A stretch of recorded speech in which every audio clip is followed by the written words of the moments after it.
Hello everyone. तो चले आसलाम नतून एक रेसिपि निये।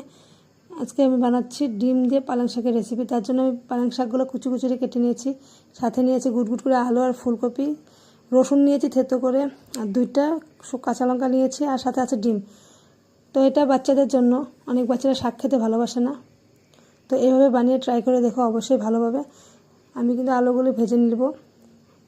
ভাজা হয়ে গেলে এখানে আমি ফুলকপিগুলো ভেজে নিব।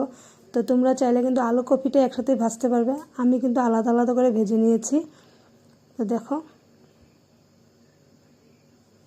ফুলকপিগুলো কিন্তু আমি হালকা ভাপ দিয়ে নিয়েছিলাম, কারণ কি ফুলকপিতে একটা একটা স্মেল করে। তো এখন ভাজা হয়ে গেছে। এখানে আমি একটু তেল দিয়ে ডিমটাকে ঝুড়া বানিয়ে নিব। তো ঝুড়া বানিয়ে এটাকে উঠিয়ে নিব। দেখো হয়ে গেছে। আমি এটা উঠিয়ে আমি কিন্তু রসুন সম্বার দিয়ে শাকটা দিয়ে দিলাম, দিয়ে দেবো হলুদ আর নুন, তার সাথে কাঁচা লঙ্কা দুটো দিয়ে দিলাম। দিয়ে এটাকে আমি জলটা ভালো করে শুকিয়ে নিব। শুকানো হয়ে গেলে আমি এখানে ভাজা সব কিছু দিয়ে দিব, দিয়ে নাড়াচাড়া দিয়ে নেব। তোমরা দেখতে বুঝতেই পারছো এটা কিন্তু ভাজা ভাজা হবে, অত হবে না।